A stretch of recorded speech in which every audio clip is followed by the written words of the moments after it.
कथा या चॅनलमध्ये तुमचे सर्वांचे स्वागत असो. व्हिडिओ आवडल्यास चॅनलला लाईक, सबस्क्राईब, शेअर करा आणि नोटिफिकेशनची बेल दाबा. ययाती. त्या रात्रीपासून मी फिरू लागलो, मोठा होऊ लागलो. कधी ना कधी यतीला आपण शोधून काढू, त्याला आईच्या भेटीला घेऊन येऊ. तू वडील भाऊ आहेस, हे सारं राज्य तुझंच आहे. भावाभावांनी खाऊ वाटून घेण्याच्या आनंदाचा आता तरी आपण उपभोग घेऊ, असे त्याला म्हणू. या कल्पनेने माझ्या मनात त्या रात्री मूळ धरले. केवळ या कल्पनेमुळे माझे बालपण संपले असे नाही. मी 6 वर्षाचा झालो होतो. राजपुत्र म्हणून मला अनेक विद्या आणि कला हस्तगत करणे आवश्यक होते. बाबांनी माझ्यासाठी नाना प्रकारच्या गुरूंची योजना केली होती. पहिल्यांदा ते सारे मला शत्रूच वाटायचे. मला मल्लविद्या शिकवणारे गुरु एखाद्या राक्षसासारखे वाटायचे. ती विद्या शिकवण्याचा त्यांचा अधिकार त्यांच्या शरीरावरूनच सिद्ध होईल. पण भल्या पहाटे उठायचं आणि आखाड्यातल्या मातीत लोळायचा कंटाळा येई मला. पहिले काही दिवस अंग असे दुखून येई की सांगून सोय नाही. मी आईपाशी कुरकुर केली, ज्याला पुढे राजा व्हायचंय त्यानं हे सारं सोसायला हवं, अशी तिनं माझी समजूत घातली. मला राजा व्हायचंय हा मंत्र मी मनाशी घोकू लागलो. प्रथम मल्लयुद्धात माझ्या वाटेला हटकून पराभव येई. आपल्याला ही विद्या कधीच साध्य होणार नाही या विचाराने माझे मन खट्टू होई. पण माझे गुरु मला धीर देत. ते म्हणत, तुझ्या एवढा मी होतो तेव्हा मी नुसता लोण्याचा गोळा होतो. आता माझा दंड पहा. लोखंडाची काम विसविशीत वाटेल इतका घट्ट झाला आहे. त्या 7-8 वर्षात किती गुरूंनी, मित्रांनी, ग्रंथांनी माझ्या शरीराला आणि मनाला आकार दिला. मला 14वे वर्ष लागले असेल तेव्हाची गोष्ट. आरशापुढे उभे राहून स्वतःच्या सुदृढ, मोहक आणि घाटदार शरीराकडे मी अतृप्त डोळ्यांनी पाहत होतो. त्या प्रतिबिंबाचा पुष्ठबाहू धरून तो जोरजोराने हलवावा, इतकेच नव्हे तर त्याच्यावर डोके ठेवून स्वस्थ झोपी जावे अशी कल्पना अकस्मात माझ्या मनात आली. इंद्रवृत्राचा वध करून परत आला आहे आणि महालात इंद्राणीच्या बाहूवर मस्तक ठेवून विश्रांती घेत आहे असे चित्र मी पाहिले होते. ते मला एकदम आठवले. अशा कल्पनात मद्यासारखीच मोहक धुंदी असते. त्या धुंदीत मी किती वेळ तसाच उभा होतो कोण जाणे. मी दचकून वळून पाहिले. कोणीतरी बोलत होते. आईचे शब्द होते ते. आई म्हणत होती, पुरुष सुद्धा स्वतःकडे घटका पाहत राहतात म्हणायची. मला वाटत होतं बायकांनाच काय तो आपल्या रूपाचा गर्व असतो. ययू मोठा झालाय आता, हे पाहिलं तर काय म्हणेल तो. मी वळून पाहिले नसते तर आई तशीच बोलत राहिली असती. माझी मुद्रा दिसताच अगो बाई असा उद्गार काढून ती थोडीशी लाजली. मग स्वतःशीच हसली. जवळ येऊन माझ्या पाठीवरून हात फिरवत ती म्हणाली, ययू, हा म्हणता किती रे मोठं झालंस तू. माझीच दृष्ट लागेल बाबा तुला. तू पाठमोरा उभा होतास. मला वाटलं तिकडची स्वारी आरशा पुढं. ती मध्येच थांबली. तिचे डोळे भरून आले. माझ्याकडे पाणवलेल्या डोळ्यांनी पाहत ती म्हणाली, माझी एक काळजी दूर झाली. काळजी? इतक्या वर्षात तुझ्याशी बोलले नव्हते, पण माझं मन सारखं धगधगत होतं. तू हस्तिनापूरची पट्टराणी आहेस आई. एखाद्या दरिद्री ऋषीची किंवा दुर्दैवी दस्यूची पत्नी नाहीस. तुला कसली आली काळजी. मी आई आहे ययू. नाही कोण म्हणतं, पण तू माझी आई आहेस. माझी हा शब्द अभिमानाने उच्चारताना माझी दृष्टी माझ्या सुदृढ आणि सुंदर प्रतिबिंबाकडे गेली. आई ही ते प्रतिबिंब पाहून हसली. क्षणभराने गंभीर होऊन ती म्हणाली, ते खरं आहे रे, पण ज्याच्या एका कलशातील अमृताचं विष झालं आहे त्याला दुसऱ्या कलशाची काळजी वाटू लागते. आई यतीविषयी बोलत आहे हे उघड होतं. मी अगदी लहान असताना आपलं हे दुःख तिनं मला सांगितले तेव्हा मी ते दूर करू शकत नव्हतो. आता मी मोठा झालो होतो. मल्लविद्या, धनुर्विद्या, अश्वारोहण, युद्धकला या सर्वात मी निपुणता संपादन केली होती. यतीचा शोध करायला, साऱ्या आर्यवर्तभर फिरायला मग आता कोणतीच अडचण नव्हती. मी आईला म्हटले, आई, तू बाबांची संमती मिळव. मी सारी पृथ्वी पालथी घालून यतीचा शोध करतो आणि त्याला तुझ्या दर्शनाला घेऊन येतो. तिचे ओठ हलले पण डोळे पाणावले. मन शांत करण्याचा प्रयत्न करत ती म्हणाली, वेड्या, तुला यतीचा शोध कसा लागणार. आज अचानक तो माझ्या पुढे येऊन उभा राहिला तर मला सुद्धा त्याची ओळख पटणार नाही. तू तर त्याला कधीच पाहिलं नाहीस. तो कुठं असेल, कोणत्या स्थितीत दिवस कंठीत असेल, कोणत्या नावाने वावरत असेल, या जगात असेल की नसेल. बोलता बोलता तिला गहीवर आला. तिच्या तोंडातून शब्द फुटेना. यती तिच्या हृदयाला फार मोठी जखम करून गेला होता. ती जखम तिला कोणाला, अगदी बाबांना सुद्धा दाखवायची चोरी असायची. स्वैर उधळलेल्या घोड्यावरून पडून मुकामार बसावा पण सारे अंग ठणकत असताना कढण्याची देखील बंदी असावी तशी तिची स्थिती झाली होती. 7 वर्ष मी इतक्या निरनिराळ्या गुरूंपाशी शिकलो. एकदा शिकारीला गेलो. नाना प्रकारच्या उत्सवात युवराज म्हणून मिरवलो, पण कुठेही केव्हाही यतीचा उल्लेख मी ऐकला नाही. मला एक थोरला भाऊ आहे. ब्रह्मर्षी होण्याच्या नादाने लहानपणीच तो निघून गेला आहे ही गोष्ट जवळजवळ विसरून गेलो होतो.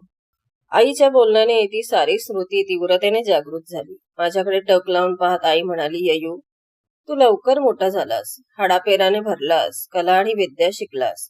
आता तुझ्या 2 हातांचे 4 हात करून टाकायला हरकत नाही. म्हणजे तुझ्याविषयी माझी उरली सुरली काळजी नाहीशी होईल. आजच तिकडं ही मी गोष्ट काढते.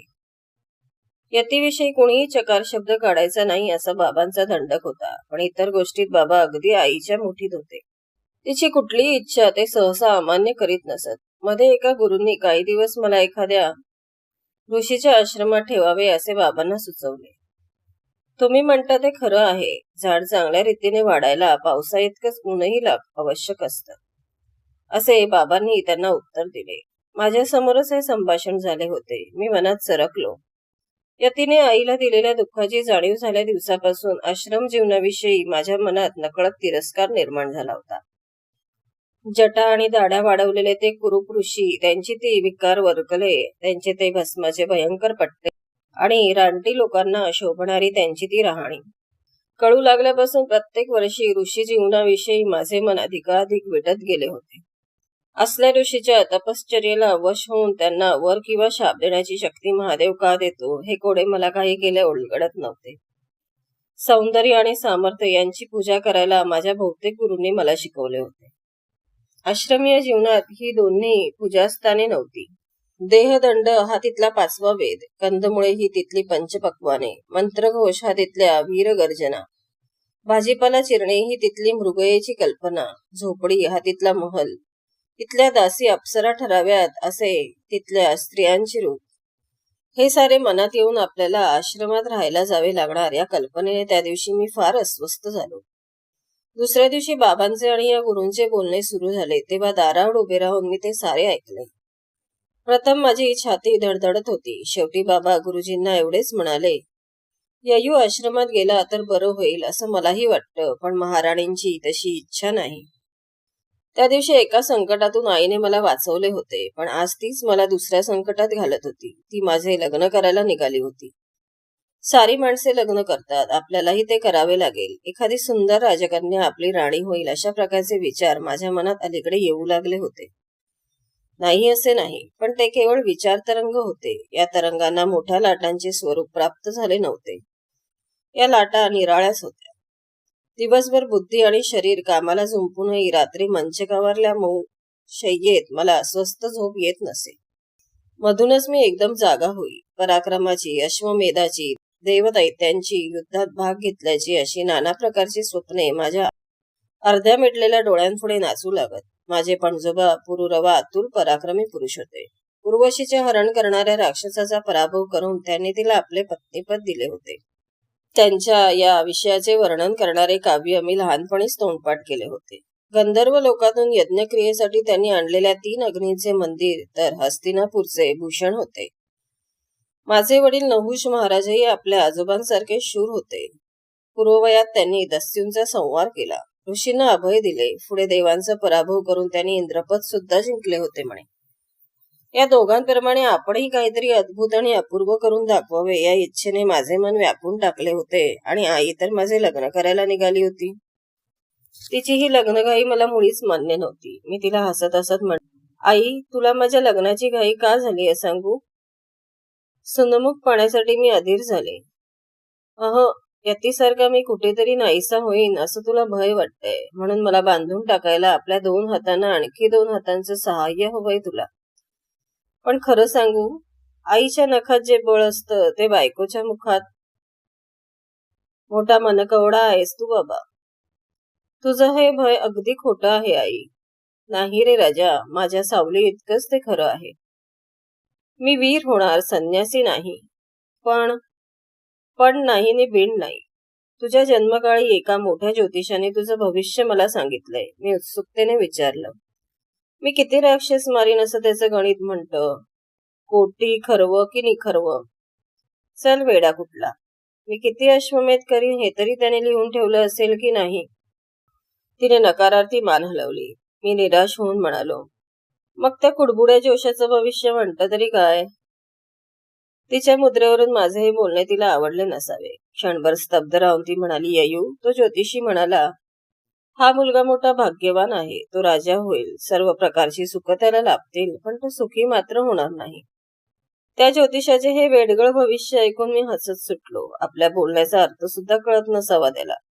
सर्व प्रकारची सुखे मिळून जो सुखी होणार नाही तो स्वतः वेडा असला पाहिजे, नाहीतर त्याला हे सांगणारा तरी वेडा असला पाहिजे.